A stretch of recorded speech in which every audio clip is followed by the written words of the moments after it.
নমস্কার বন্ধুরা, আমি সোমা। আর আপনারা এখন দেখছেন মাই পার্সোনাল স্ট্যান্ডার্ড চ্যানেলে ছাদ বাগানের গাছের ভিডিও। আপনাদেরকে দেওয়া কথা মতো ঠিক আজকেও আমি চলে আসলাম দুপুর 2:30 আপনাদের সাথে এবং গাছেদের সাথে গল্প করার জন্যে। প্রথমে যেই গাছটা নিয়ে আমি ভিডিও শুরু করলাম সেটা ছিল আমার ছাদ বাগানের আনার বা ডালিম গাছ। প্রচুর ফুল এসছে, ফলও ধরেছে। তারপর ছিল আমড়া গাছ। প্রত্যেকটা ছাদ বাগানেই হচ্ছে। আমড়া গাছে ফলও পাচ্ছি আমরা প্রত্যেকেই। ফল থেকে ফুল, আজ আর আমরা কোনো একটাতে আটকে থাকতে পারছি না। নার্সারিতে গেলে আবার পাতাবাহারগুলো দেখলে সেগুলোতেও যেন লোভ লেগে যায়। বাহ, পাতাগুলোও তো খুব সুন্দর, নিয়েই নেই একটা। এই করতে করতে ছাদ বাগানগুলো কিন্তু ভরে যাচ্ছে, কিন্তু মন আর ভরছে না আমাদের। কি ঠিক বলছি তো? ঠান্ডা কিন্তু এখন নেই বললেই চলে। আজকে মার্চ মাসের 16 তারিখ, আর দুদিন আগেই আমাদের এখানে বৃষ্টি হয়ে গেছে। গাছগুলো অনেক ফ্রেশ, সতেজ, পাতাগুলো চকচক করছে।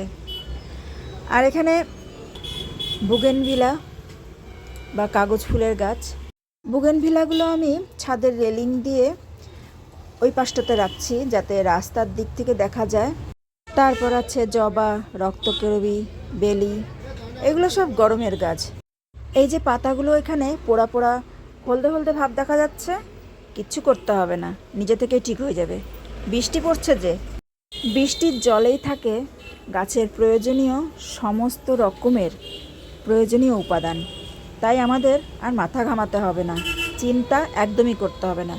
গাছ নিজে থেকেই বৃষ্টির জল পেয়ে ইমপ্রুভ করবে নিজেকে। বেশি খাবার, বেশি ওষুধ যেমন আমাদের শরীরের জন্য ভালো না, ঠিক তেমনভাবেই গাছেদের জন্যেও কিন্তু ভালো না। আসলে আমি তো এরকমটাই মনে করি। গাছ পালতে হবে নিজের সন্তান স্নেহে। আমরা যেমন সন্তানকে হাতে ধরে রাখতে রাখতে একটু একটু করে বড় করতে করতে বুঝতে পারি ওদের কোনটা প্রয়োজন, শরীরে কোনটা কমতি, কখন জল লাগবে। গাছেদের সঙ্গেও এভাবেই চলতে হবে। একটু নেড়েচেড়ে দেখতে হবে কখন তার জল লাগবে, সে জল চাচ্ছে, সেভাবে বুঝে বুঝে চলতে হবে। আকাশ ভর্তি মেঘ, শিলিগুড়ির ওয়েদার এখন এরকমই হয়ে আছে। এই সুপারি গাছগুলো আমার বাড়ির চারিদিকে গ্রাউন্ডের গাছ, উঁচুতে ছাদ অবধি উঠে গেছে। এই আমার সবেদা গাছ, দেখুন তো পাতাগুলো কেমন লাগছে, একদম চকচক করছে না? নতুন পাতা এসছে। এই যে এখানে পোকা লাগছে, কিচ্ছু না, শুধু জল দিয়ে একে স্নান করিয়ে যাচ্ছি। আর এই যে ফুলের কুঁড়িও কিন্তু আসছে, কিন্তু আমি ফল নিতে পারছি না। কেন বলবো? আমার ছাদে না ভীষণ কাঠবিড়ালির উৎপাত। এই ছাদ আমার ঢাকা না দিলে কিছুতেই ফুল ফল আমি দেখতে পারবো না।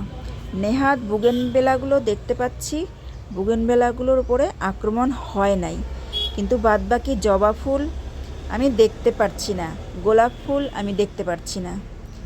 এই গাছটা বড় বড় জাম্বুরা গাছ, প্রত্যেক বছর আমাকে ফল দিচ্ছে। ঠিক আছে, ছাদ বাগানের ক্যারেটে করা আমার এই গাছটা একটা হলেও পাচ্ছি, তো এতেই আমি অনেক খুশি। নতুন গাছটা আনার পরে 1 বছর পর থেকেই আমার ছাদ বাগানে ফল দিচ্ছে। প্রথম বছর একটা হয়েছিল, দ্বিতীয় বছর 2টো, এই বছর দেখা যাক। ফুল তো অনেকই এসেছে, কটা ধরতে পারে। আর প্রত্যেকটা ক্যারেটে টমেটো গাছ, এসব সবজি গাছ তো হয়েই আছে। যেহেতু আমার ছাদ বাগানের মাটি সবজির চোচা, সামান্য মাটি ফেলে এইভাবে তৈরি, তার জন্য ওখানে বীজ পড়লে ওখান থেকে এসব গাছগুলো হয়ে যায়। ফেলি না, ফল দিক নিব, পোকা ধরে গেলে তুলে ফেলে দেব। এবার চলে আসলাম কালো পেয়ারা। ওই যে সামনে দেখা যাচ্ছে জবা ফুলের কুঁড়ি আমি পলিথিন ব্যাগ দিয়ে ঢেকে রেখেছি। ওই কাঠবিড়ালির উপদ্রব, কাঠবিড়ালি ভালো লাগে না, খুব নষ্ট করছে তাই, কিন্তু এই প্রজাপতি ভালো লাগে। দেখুন তো কত সুন্দর রূপ তার লাগছে এখন দেখতে, ফুলের উপর মনের আনন্দে বসে মধু খাচ্ছে যে। ব্যাস, আজ তাহলে এতটুকুই। ও মনের সুখে মধু খাক, কাল আবার আসবো, কথা দিচ্ছি। দেখা হবে, গল্প হবে। শেষ অবধি যারা ভিডিওটা দেখলেন তাদেরকে অসংখ্য ধন্যবাদ। ভালো থাকবেন, সুস্থ থাকবেন, আর যতটা বেশি সময় গাছের সাথেই থাকবেন।